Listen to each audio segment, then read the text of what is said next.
الحمد لله نحمده ونستعينه ونستغفره ونؤمن به ونتوكل عليه ونعوذ بالله من شرور أنفسنا ومن سيئات أعمالنا من يهده الله فلا مضل له ومن يضلل فلا هادي له ونشهد أن لا إله إلا الله وحده لا شريك له ونشهد أن سيدنا مولانا محمدا عبده ورسوله قال الله تبارك وتعالى في القرآن المجيد والفرقان الحميد فأعوذ بالله من الشيطان الرجيم بسم الله الرحمن الرحيم قل إن كنتم تحبون الله فاتبعوني يحببكم الله ويغفر لكم ذنوبكم والله غفور رحيم صدق اللہ العلی العظیم. معزز سامعین کرام، محترم بزرگوں، عزیز نوجوان ساتھیوں، دنیا میں بسنے والے ہر انسان کی ایک خواہش اور ایک تمنا ہوتی ہے کہ وہ دنیا کے اندر خوشحال زندگی گزارے، کبھی کوئی پریشانی نہ ہو، کبھی کوئی بے عزتی نہ ہو، ہمیشہ عزت کے ساتھ رہو، ہمیشہ ترقی میں رہو، کبھی کوئی پریشانی اور غم بیماری وغیرہ میرے ساتھ نہ ہو. ہر انسان کی تمنا اور یہ خواہش ہوتی ہے. لیکن اگر کوئی ایمان والا ہے، مسلمان ہے، تو اس کی خواہش اس سے بھی آگے بڑھ کر یہ ہوتی ہے کہ میں دنیا میں بھی عزت پاؤں، سکون پاؤں، اطمینان مجھے ملے، کبھی کوئی پریشانی نہ ہو، کبھی کوئی بے عزتی نہ ہو.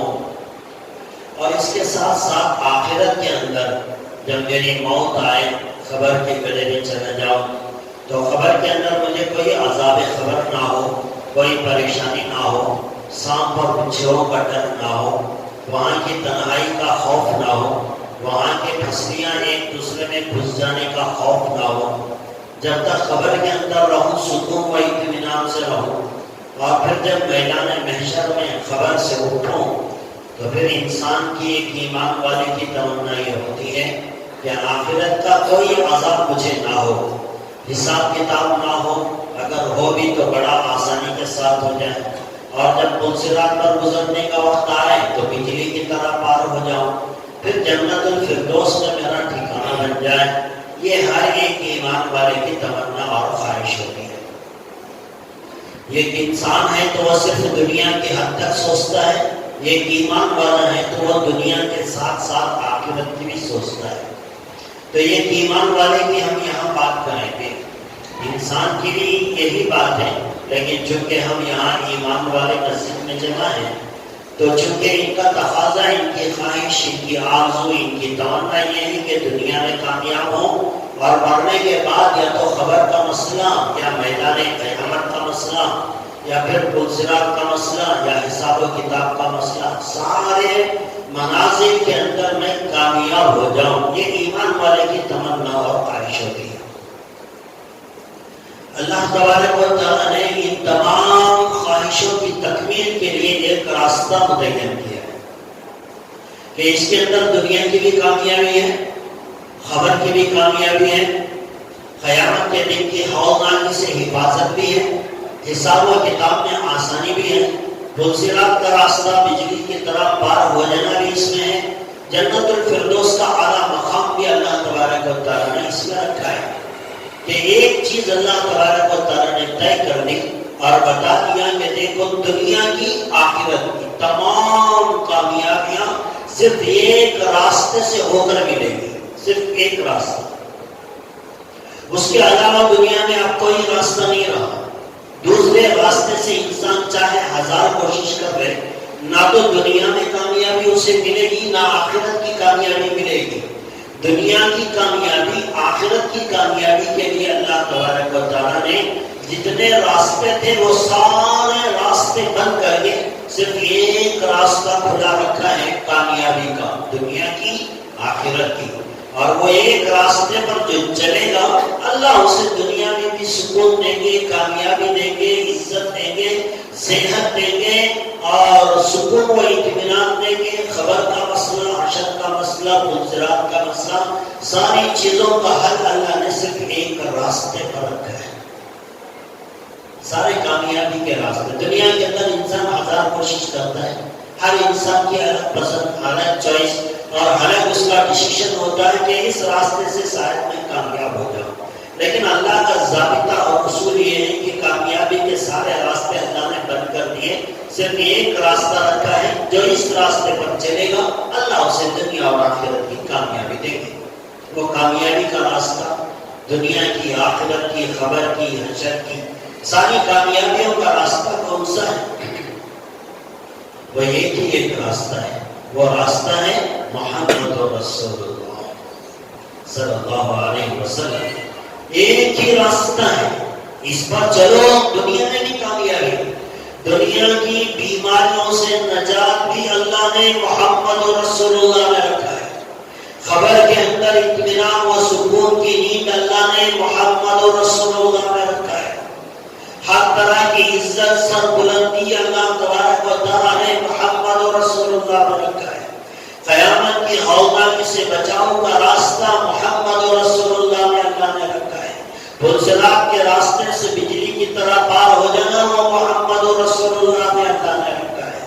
اسی لیے اللہ تبارک و تعالیٰ نے ایک ضابطہ، ایک اصول، ایک قانون بیان کر دیا اور یوں فرمایا قل ان کنتم تحبون اللہ فاتبعونی، اے میرے حبیب، اللہ تبارک و تعالیٰ اپنے پیارے حبیب سے کہلوا رہے ہیں اور کہہ رہے ہیں کہ اے میرے حبیب آپ کے ماننے والوں سے فرما دیجئے، کہہ دیجئے، قل کہہ دیجئے ان کنتم تحبون اللہ فاتبعونی یحببکم اللہ۔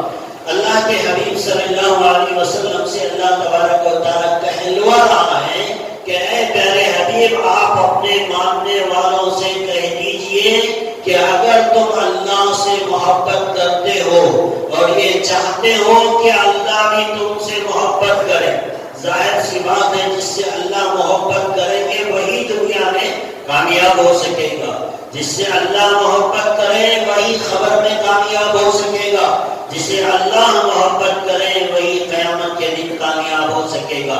اللہ کی محبت اور انسان کی کامیابی کے لیے اللہ نے یہ اصول بتا دیا، کہا کہ قل ان کنتم تحبون اللہ فاتبعونی، فرمایا کہ اگر تم چاہتے ہو کہ اللہ کی محبت تمہارے ساتھ ہو جائے، دنیا اور آخرت کی کامیابی تمہارے قدم چومے، فاتبعونی، ایک راستہ ہے محمد صلی اللہ علیہ وسلم کی اتباع کرو، اس کے علاوہ کوئی راستہ نہیں، نہ دنیا کی کامیابی کا نہ آخرت کی کامیابی کا۔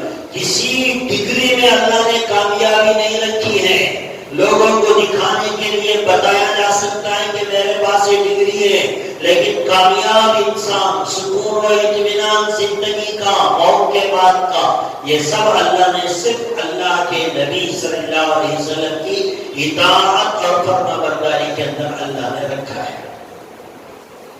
اسی لیے جب اللہ کے آخری رسول حضرت محمد رسول اللہ صلی اللہ علیہ وسلم کو اللہ نے دنیا کے اندر مبعوث فرمایا، بھیجا انسانوں کی ہدایت کے لیے، اب اللہ کے نبی صلی اللہ علیہ وسلم میرے نبی، آپ کے نبی، قیامت تک آنے والے انسانوں کے نبی ہیں۔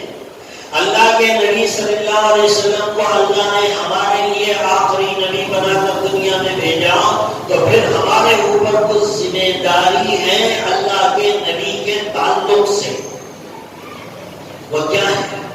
سب سے پہلی بات یہ بتائی کہ دیکھو میں نے ایک آخری رسول تمہارے درمیان میں بھیجا، تمہارا فرض بنتا ہے، ہمارا فرض بنتا ہے کہ ہم اللہ کے نبی صلی اللہ علیہ وسلم کی باتوں پر کامل یقین کریں، بھروسہ کریں، اعتماد کریں۔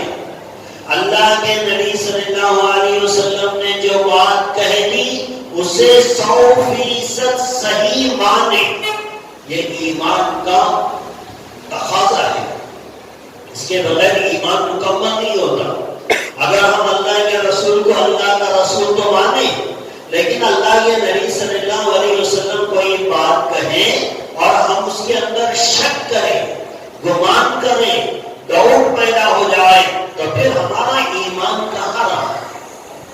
اسی لیے اللہ نے کہا میرے نبی پر کامل بھروسہ، کامل اطمینان اور یقین پورا 100% کہ میرے نبی نے جو کہا وہ بالکل سچ کا ہے، اس کا یقین ہونا چاہیے۔ یہ یقین کرنا یہ ایمان کا تقاضا ہے۔ ایمان کے مکمل ہونے کے لیے ضروری ہے کہ ہم کسی ڈاکٹر کی بات کو ریجیکٹ کر سکتے ہیں، کسی لائر کے بتائے ہوئے دوا کو ہم انکار کر سکتے ہیں، لیکن اللہ کے نبی صلی اللہ علیہ وسلم نے جو باتیں بتائی ہیں اس کے اوپر کامل یقین کرنا یہ ایمان کا تقاضا ہے۔ جو بات اللہ کے نبی نے کہی کہ بس مان لی۔ دنیا کے اندر ہوتا ہے ایسا جس پر ہمیں اعتماد ہو جائے، بھروسہ ہو جائے، جس کی بات کو ہم یقینی سمجھتے ہیں، ہم اس کی بات مان لیتے ہیں۔ دنیا کے اندر ہوتا ہے ایسا، اور اس کی بات پہ بھروسہ کر کے ہم اپنی زندگی کا طریقہ بدل دیتے ہیں، اپنی زندگی کی روٹین چینج کر دیتے ہیں۔ مثال کے طور پر ایک آدمی کی عمر 40-45 سال ہو گئی، ساری زندگی سب کچھ کھاتا رہا، پیتا رہا، عیش کرتا رہا، مزہ کرتا رہا۔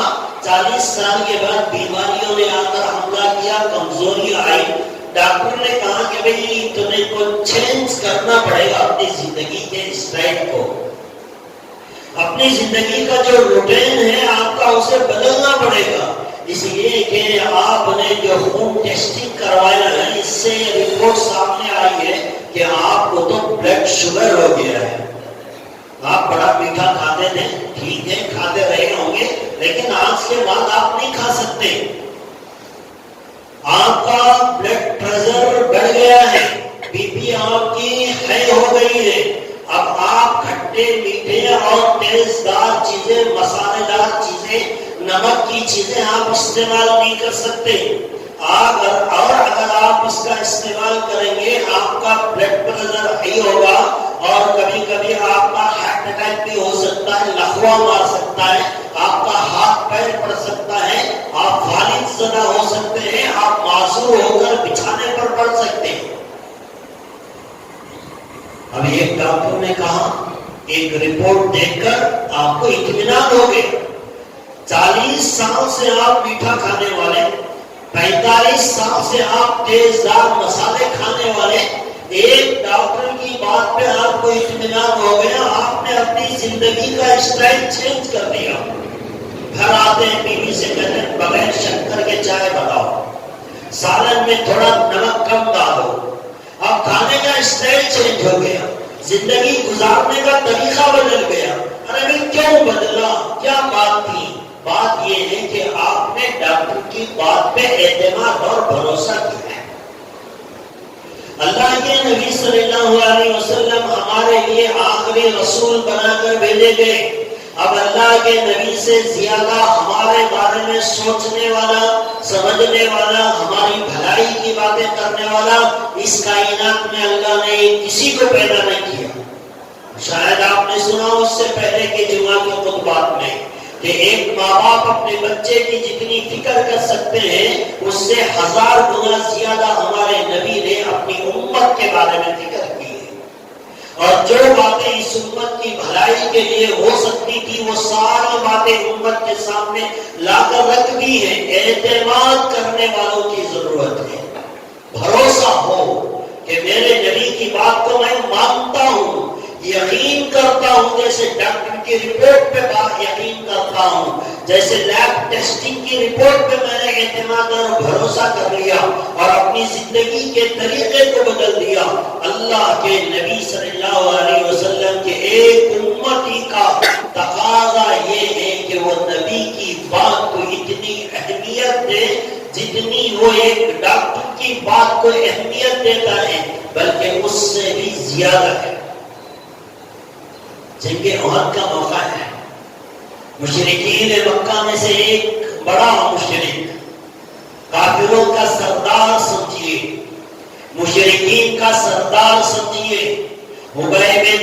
جانتے ہیں یہ میدان احد کے اندر اللہ کے نبی صلی اللہ علیہ وسلم کو تلاش کرتا جاتا ہے اور وہ یہ چاہتا ہے کہ میں اپنے ہاتھ سے اپنے تلوار سے نعوذ باللہ محمد صلی اللہ علیہ وسلم کا قتل کر دوں گا. اس کا یہ ارادہ ہے. میدان جنگ کے اندر تلاش کرتا ہوا پھر رہا ہے. اچانک اللہ کے نبی صلی اللہ علیہ وسلم کے چہرے پر اس کی نگاہ پڑتی ہے. وہ اللہ کے نبی کے قریب آتا ہے. حضرات صحابہ کرام رضوان اللہ تعالی علیہم اجمعین آگے بڑھتے ہیں کہ اس آنے والے کمبخت کا مقابلہ کیا جائے. اللہ کے نبی صلی اللہ علیہ وسلم اپنے صحابہ سے کہتے ہیں بازو ہٹ جاؤ, کوئی اس کا مقابلہ نہیں کرے گا. وہ مجھے قتل کرنے کے لیے آ رہا ہے, میں اس کا مقابلہ کروں گا. وہ غریب آتا ہے, تلوار سے وار کرنا چاہتا ہے. اللہ کے نبی صلی اللہ علیہ وسلم اپنے صحابی کے ہاتھ سے چھوٹا سا برچھا لیتے ہیں اور اس کی گردن پر وار کرتے ہیں. ایک چھوٹا سا خراش, ایک چھوٹا سا زخم اس کی گردن پر لگتا ہے. وہ پلٹتا ہے, اپنے خیمے میں جاتا ہے, اپنے ساتھیوں کی طرف بھاگ کر جا رہا ہے اور وہ اپنے زبان سے کہہ رہا ہے میں آج مر گیا, محمد صلی اللہ علیہ وسلم نے مجھے قتل کر دیا. ابو سفیان جو ان کافروں کے لشکر میں تھا, ابھی جو مسلمان نہیں ہوا, اس نے ابی بن خلف کو سمجھایا بے وقوف, مشرکین مکہ کا تو سردار ہے, بڑا ہے, قوم کا لیڈر ہے, ایک چھوٹا سا زخم آیا ہے گردن پہ, اس کے لیے اتنا چلانا, اتنے چیخیں مار رہا ہے. کچھ تو اپنی عزت کا خیال کر. یہ لوگ تیرے چیخنے کی آواز سے لوگ پریشان ہو جائیں گے. ویسے زخم بھی تو بڑا نہیں ہے, چھوٹی سی خراش آئی ہے گردن پر, اس پر اتنے چلانے کی کیا ضرورت ہے. ابی بن خلف کہتا ہے معلوم بھی ہے یہ مار کس نے ماری ہے. تمہیں تو یہ مار بہت چھوٹی دکھائی دیتی ہے, لیکن اس کی تکلیف کا اندازہ تمہیں نہیں ہے. اور معلوم ہے یہ مار کس نے ماری ہے. وہ کافروں سے کہتا ہے یہ مار محمد رسول اللہ کی ہے, محمد بن عبداللہ کی ہے, انہوں نے مجھے یہ مار ماری ہے. تھوڑا سا خراش ہے. ابو سفیان کہتا ہے تھوڑا ہی سے تو زخم آیا ہے, اس میں چلانے کی کیا بات ہے. وہ کہتا ہے کہ دیکھو جب میں مکے میں تھا ایک مرتبہ محمد صلی اللہ علیہ وسلم کا گزر میرے پاس سے ہوا. میں اپنے گھوڑے کی مالش کر رہا تھا.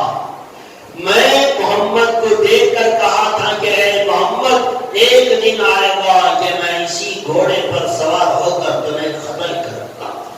دشمن نے کہا تھا, ابی بن خلف نے کہا تھا کہ ایک وقت آئے گا میں اس گھوڑے کو اچھی طرح کھلاتا ہوں, پلا رہا ہوں, صاف ستھرا بناتا ہوں, صرف اس لیے کہ ایک دن میں اس گھوڑے پر سوار ہو کر تمہیں قتل کروں گا.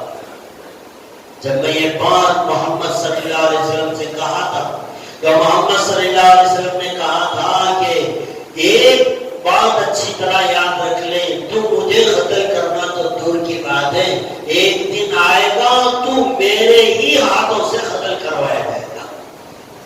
اب وہ ابی بن خلف دشمنوں سے کہتا ہے اس وقت جبکہ میں ان کو رسول نہیں مانتا, نبی نہیں مانتا, میں مسلمان نہیں ہوں, ان کی باتوں پہ اعتماد نہیں کرتا, میں تو ان کو جھوٹا سمجھنے والا انسان, لیکن جس وقت انہوں نے کہا کہ میں ہی تجھے قتل کروں گا, ان کے یہ جملے کے اوپر مجھے اتنا اعتماد, اتنا بھروسہ, اتنا یقین ہو گیا کہ ایک نہ ایک دن میں ان کے ہاتھ سے ضرور مارا جاؤں گا.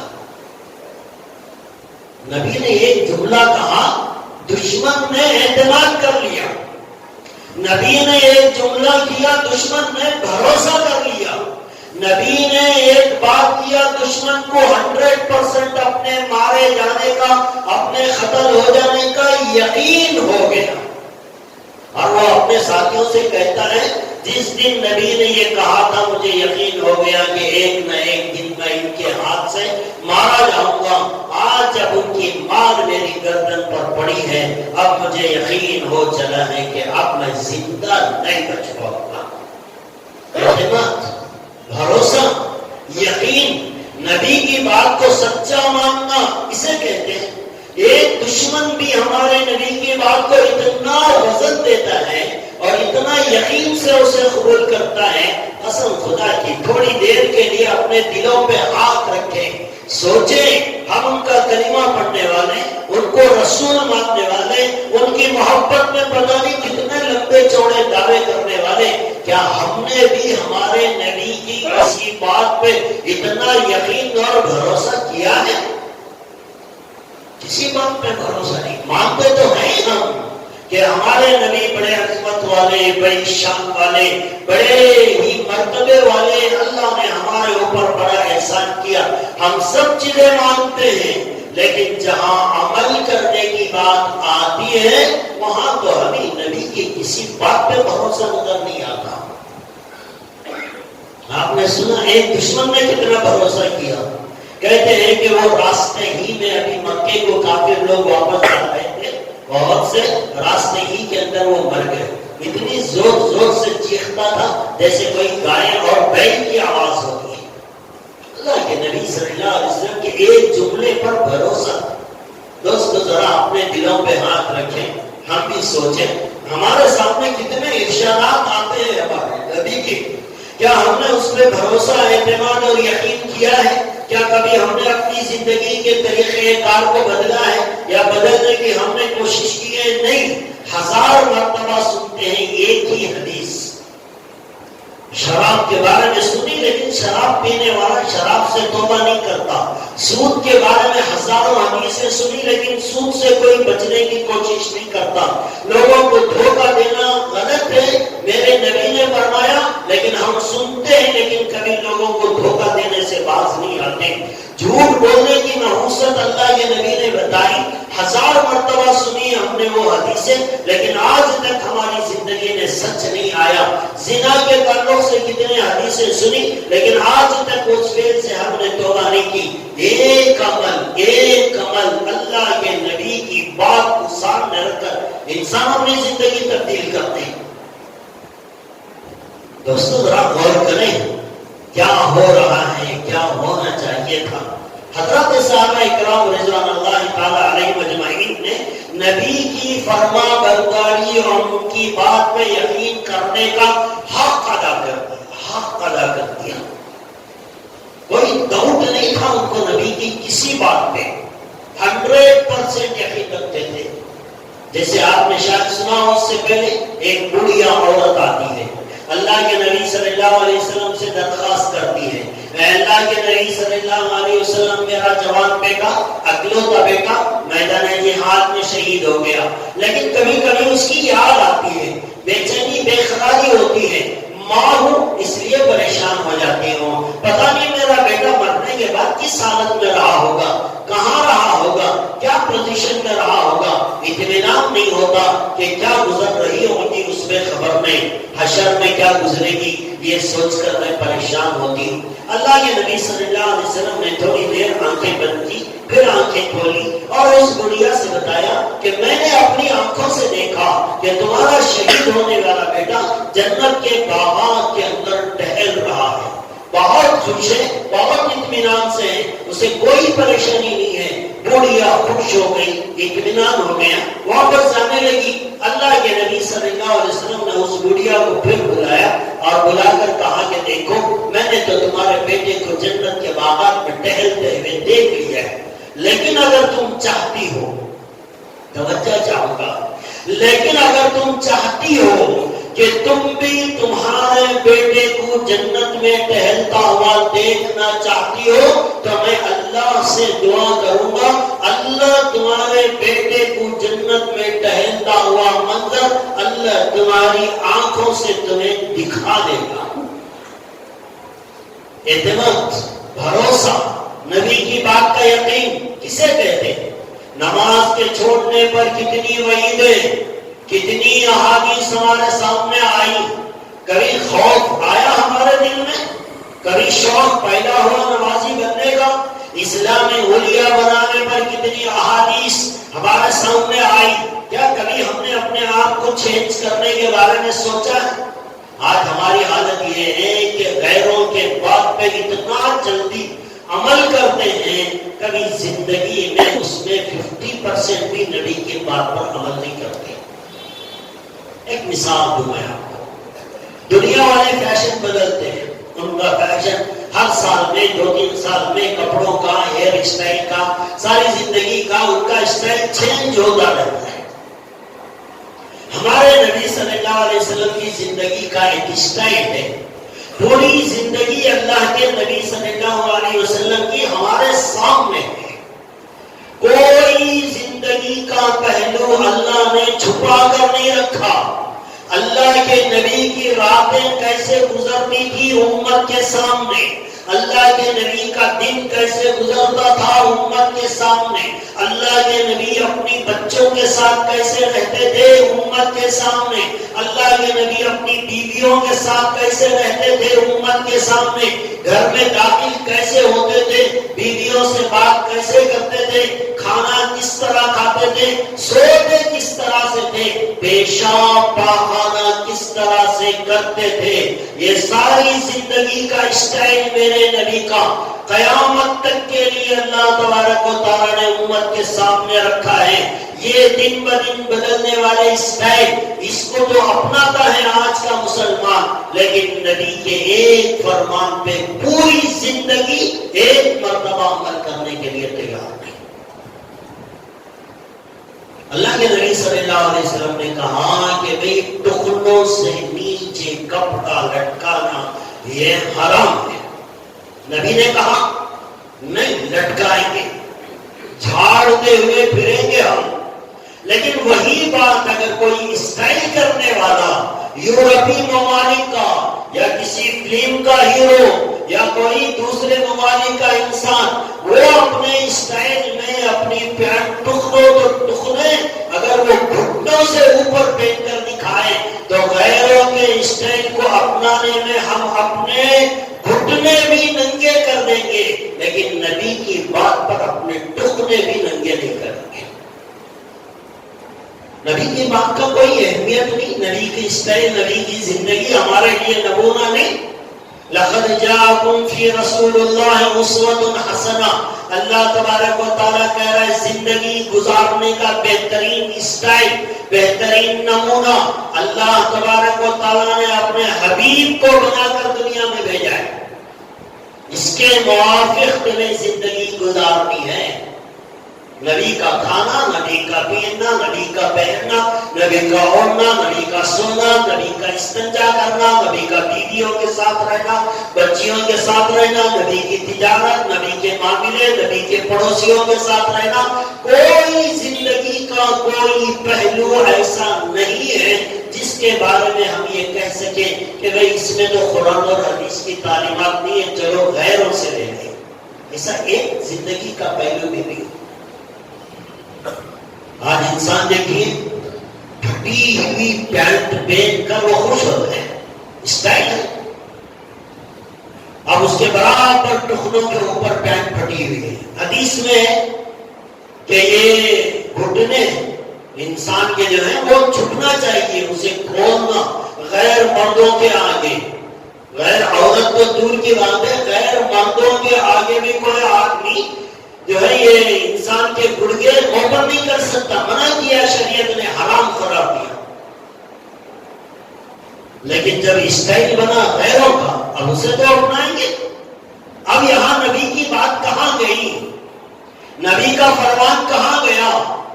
نبی کے عاشق اس بات پہ عمل کیوں نہیں کرتے؟ یہاں غیروں کو اپنا ہیرو ماننے والے نبی کو اپنا ہیرو کیوں نہیں مانتے؟ نبی کی زندگی کو اپنی زندگی میں کیوں نہیں لاتے؟ میں نے شروع میں بتا دیا، اللہ نے کامیابی کا واحد راستہ محمد رسول اللہ کی زندگی کو بنایا ہے. اس کے موافق جو زندگی لے کر آئے گا دنیا اور آخرت میں عزت کا وعدہ ہے اللہ کا، اور جو اس کے موافق زندگی لے کر نہیں آئے گا نہ دنیا میں سکون پائے گا نہ آخرت میں. ایک چھوٹی سی بات، چھوٹی سی مثال آپ کو دوں، شاید بات ذرا اچھی طرح سمجھ میں آ جائے. ویسے آپ نے یہ بات اس سے پہلے بھی کئی مرتبہ سنی ہو. آپ ایک جوڑا سلانے کے لیے کسی ٹیلر کے پاس لے جاتے ہیں اور کہتے ہیں کہ بھائی میرے کپڑے بنا دو. اور اس کے لیے نمونہ، ایک سیمپل اور ایک میجرمنٹ کے لیے ایک ڈریس آپ اسے دیتے ہیں. دیکھیے یہ میرا شرٹ ہے، یہ میرا جبہ ہے، یہ میری پینٹ ہے، یہ میرا پاجامہ ہے. اسی کے سائز کا آپ کو تیار کرنا ہے. ٹیلر نے کپڑے لے لیے، میجرمنٹ کے کپڑے بھی لے لیے، اور جس دن ڈیلیوری تھی اس دن آپ وہاں پہنچے تو دیکھا کہ ہر میجرمنٹ کے اندر ٹیلر نے گڑبڑ کر دی ہے. جتنا آستین کو رکھنا تھا اس میں تو آدھی رکھی ہے، جتنا پائجامے کا لام تھا اس سے ڈبل کر دی ہے، اور جتنے باڑی کی چوڑا پن تھا اس میں تو بالکل کم کر دیا ہے. آپ کو نہ یہ اندر جا رہا ہے اور چلا گیا تو نہ تو باہر نکل رہا ہے، نہ پینٹ پہننے کے قابل ہے نہ شرٹ پہننے کے قابل ہے. اب آپ ڈاکٹر کو پھول کا ہار ڈالیں گے، آپ اس کی مزدوری پوری دے دیں گے اور اسے شاباشی دیں گے، ظاہر سی بات نہیں کہ آپ اسے تھپڑاپ لگائیں گے. مزدوری دینا تو بہت دور کی بات رہی، جو کپڑا آپ نے جو پیسہ آپ نے کپڑے پہ خرچ کیا ہے اس سے وہ وصول کرنے کی کوشش کریں گے. کہیں گے نالائق، میں نے تجھے نمونہ دیا تھا، میجرمنٹ کے لیے میں نے ایک سیمپل ڈریس تجھے دیا تھا اور بتایا تھا کہ اس کے طرح مجھے کپڑے چاہیے، لیکن تو نے تو سارے معاملے میں گڑبڑ کر دی. آپ یقیناً اس کا گریبان پکڑیں گے، خوش ہونے کے بجائے آپ اس سے ناراض ہوں گے. اللہ تبارک و تعالیٰ نے بھی بالکل اسی طرح انسان کی زندگی گزارنے کے لیے بطور نمونہ، بطور جو ہے سیکھنے کے لیے، بطور اسٹائل، بطور زندگی گزارنے کے لیے اللہ نے اپنے آخری نبی کو دنیا میں بھیجا اور انسانوں سے کہا یہ نمونہ چاہیے مجھے زندگی کا، یہ نمونہ چاہیے. ان کی جیسی تجارت ہو، ان کے جیسے اخلاق ہو، ان کے جیسا لباس ہو، ان کے جیسے بول چال ہو، ان کی طرح کا لین دین ہو، ان کی طرح کی نماز ہو، ان کی طرح سے روزہ ہو، ان کی طرح سے کیا ہوا حج ہو. اور اگر کوئی آدمی نبی کے طریقے کے خلاف کوئی عمل لے کر آئے گا، منہ پر مار دیا جائے گا. جیسے غلط کپڑے سینے پر آپ ٹیلر کے منہ پر وہ کپڑے پھینک کر مار دیتے ہیں. یہ ہے نبی کو ماننے کا مطلب، نبی کی اتباع، نبی کی فرما برداری. نبی کی فرما برداری سے پہلے نبی کی بات کا یقین دل میں پیدا کرنا یہ ہمارے لیے ضروری ہے.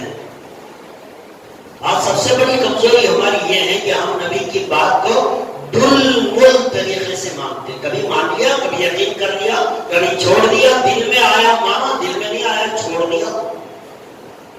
ہماری تو ہر ایک چیز نبی کے نمونے پر ہونی چاہیے. سیمپل اللہ نے دیا ہے. لقد جاءکم فی رسول اللہ اسوۃ حسنہ. اللہ تبارک و تعالیٰ نے قیامت کا ایک منظر کھینچا ہے قرآن کریم میں. یوم یعض الظالم علی یدیہ.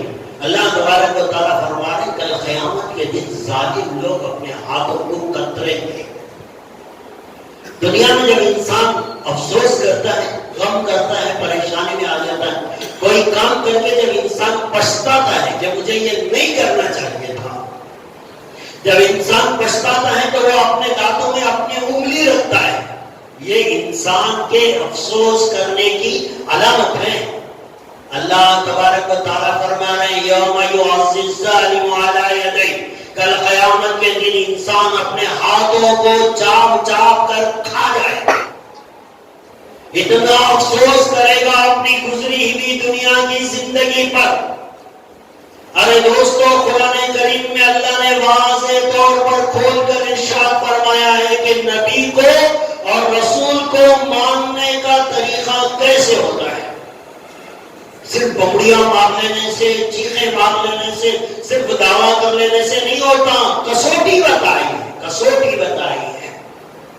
اللہ تبارک و تعالیٰ فرماتے ہیں یوم یعض الظالم علی یدیہ یقول یا لیتنی اتخذت مع الرسول سبیلا. یہ ہاتھ چاپنے والے، اپنے ہاتھوں کو کھا جانے والے کیا کہیں گے کل قیامت کے دن؟ اللہ نے کہا یقول یا لیتنی لم یتخذ مع الرسول سبیلا. کاش دنیا میں ہم رسول کے بتائے ہوئے راستے پر چل گئے ہوتے. کس بات کا افسوس ہے؟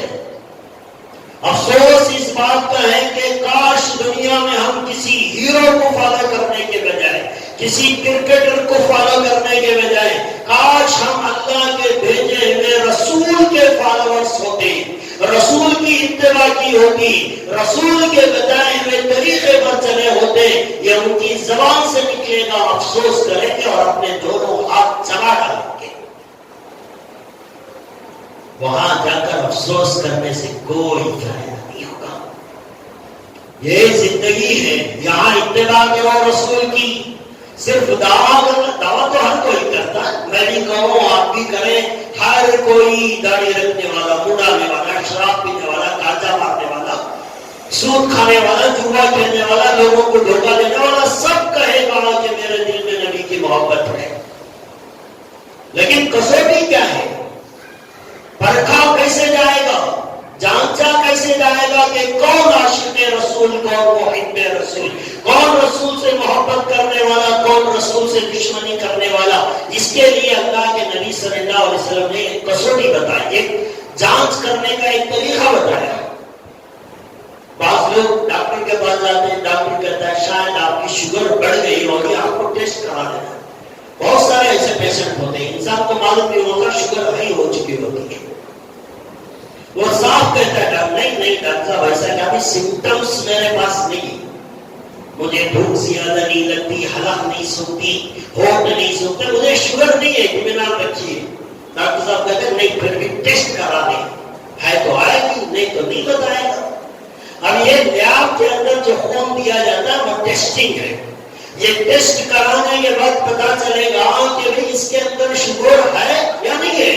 یہ تو وہ خود کے بارے میں فیصلہ کر رہا ہے کہ مجھے شوگر نہیں ہے۔ بہت سارے ایسے پیشنٹ ہیں، اگر آپ ڈاکٹروں سے پوچھیں معلوم ہوگا، بہت سارے پیشنٹ ڈاکٹر سے کہتے ہیں نہیں ڈاکٹر مجھے شوگر کی چرچا بھی نہیں۔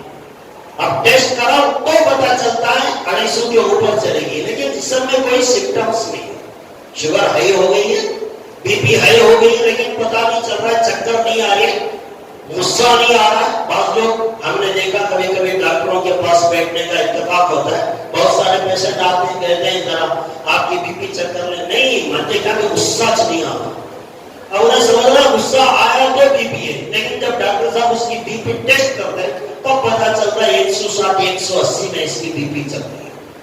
تو ہر کوئی دعویٰ کر سکتا ہے شوگر ہے، لیکن وہ کہہ رہا میں شوگر نہیں ہوں، بی پی اسے آلریڈی ہے، لیکن وہ پھر بھی کہتا مجھے بی پی نہیں ہے۔ لیکن جب ٹیسٹ کریں گے تب پتا چلے گا کہ کیا ہے کیا نہیں ہے۔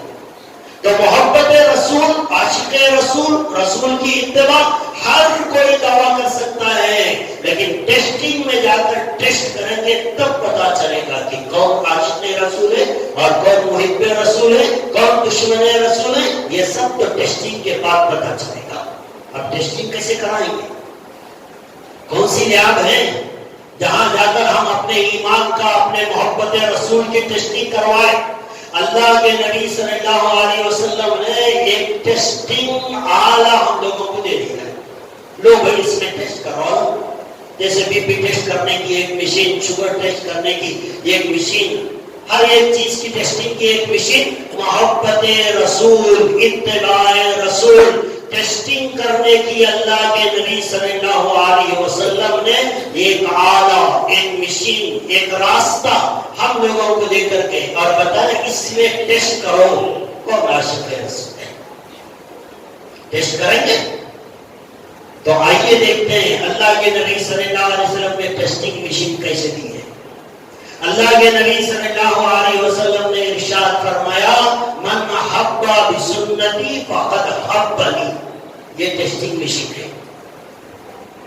من حب سنتی فقد حبنی، جس نے میرے طریقے کو اپنایا وہ مجھ سے محبت کرنے والا۔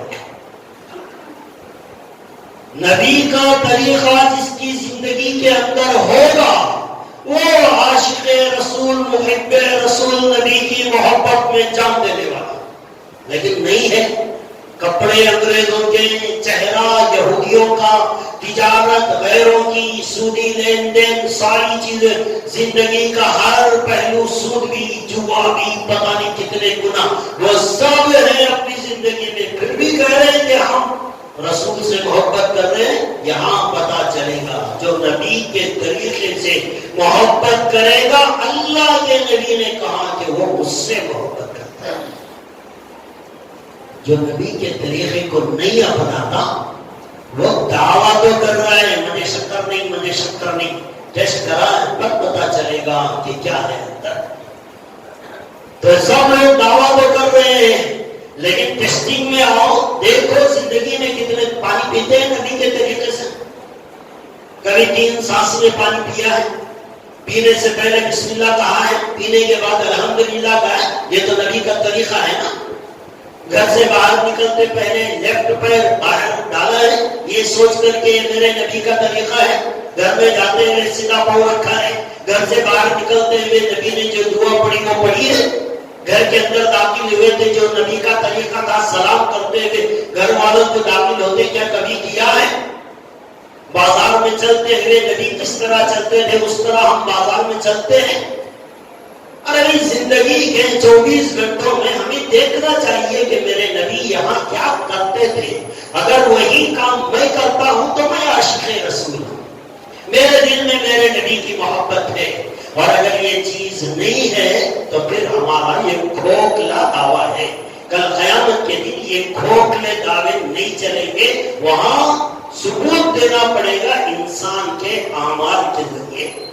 جس کی زندگی کے اندر نبی کی سنتیں ہوں گی، موت کے وقت اس کے جسم سے خوشبو نکلے گی، اور یہ خوشبو انسانوں کو سنائی نہیں دے گی، وہ خوشبو فرشتے سنتے ہیں۔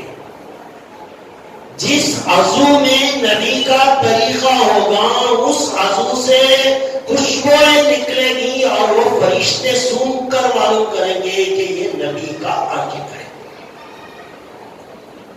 ہاتھ سے دوسروں کو تکلیف، زبان سے دوسروں کو تکلیف، نبی کے نام پہ کبھی درود شریف نہیں پڑا، یہ ایسی زندگی گزاریں گے، کبھی موت کے وقت اس خوشبو نہیں نکلے گی، اور فرشتے سمجھ جائیں گے کہ یہ نبی کے ساتھ بدنیتی کرنے والا ہے۔ جھوٹے دعوے تو کرتا تھا لیکن حقیقت میں یہ عاشق رسول نہیں نکلا۔ اب جب اس کی موت کا وقت آئے گا، فرشتے روح نکالیں گے، تکلیف دے کر اس کی روح کو اس کے جسم سے نکالیں گے۔ دوستوں کتنا بھی کہہ لیں، بات سیدھی سادی ہے۔ اللہ نے ایک زندگی گزارنے کے لیے ایک نمونہ ہمارے سامنے بھیجا ہے، وہ ہمارے نبی ہیں، ہمارے رسول ہیں، محمد رسول اللہ صلی اللہ علیہ وسلم کی زندگی ہے۔ اسے سامنے رکھو، اپنی زندگی گزار لو، یہ گزارنا ہی اللہ کو پسند آئے گا۔ اسی لیے اللہ نے کہا قُلْ إِن كُنتُمْ تُحِبُّونَ اللَّهَ فَاتَّبِعُونِي، اگر تم چاہتے ہو کہ میں تم سے محبت کروں تو میرے حبیب سے محبت کر کے دکھاؤ، پھر میں بھی تمہارا۔ علامہ اقبال رحمۃ اللہ علیہ نے کیا خوب شعر ارشاد فرمایا، کی محمد سے وفا تو نے تو ہم تیرے۔ اللہ کہہ رہا ہے، اللہ کہہ رہا ہے، علامہ اقبال کہہ رہے ہیں، اللہ یہ کہہ رہا ہے کہ محمد سے وفا تو نے تو ہم تیرے۔ ایک نبی سے محبت کر لیں، ان سے وفا کر لیں، ان کے طریقے پر اپنی زندگی کو ڈال لیں، اللہ کہتا ہے میں تیرا بن جاؤں گا۔ کہ محمد سے وفا تو نے تو ہم تیرے، یہ جہاں چیز ہے کیا لوح و قلم تیرے۔ ارے یہ دنیا کیا ہے، یہ آخرت کیا ہے، لوح و قلم بھی میں تیرے حوالے کر دوں گا اگر تو صحیح معلوم ہے محمد صلی اللہ علیہ وسلم سے وفا کرے گا۔ تو دوستو ہمارے پاس دوسرا راستہ ہے ہی نہیں، ہمیں تو کامل 100% 100% اللہ کے نبی کی کمپلیٹ اطاعت اور فرما برداری کرنے میں ہی اللہ نے ہماری کامیابی رکھی ہے۔ لہذا ہر معاملے کو معلوم کریں اور اپنی زندگی کے اندر نبی کے طریقے کو لانے کی کوشش کریں، غیروں کے طریقے سے اپنی زندگی میں زندگی کو بیزار رکھیں، غیروں کے طریقے سے نفرت کریں، نبی کے طریقے سے محبت کریں اور اسی پر اپنی زندگی کو ڈھالنے کی کوشش کریں۔ اللہ تبارک و تعالیٰ سے دعا ہے، اللہ مجھے بھی آپ کو بھی بلکہ ہر ایک مسلمان کو زندگی کی آخری سانسوں تک اللہ کے نبی صلی اللہ علیہ وسلم کا کامل اتباع کرنے کی توفیق عطا فرمائے۔ ہم سب کا خاتمہ ایمان پر فرمائے۔ آمین و آخر دعوانا الحمدللہ۔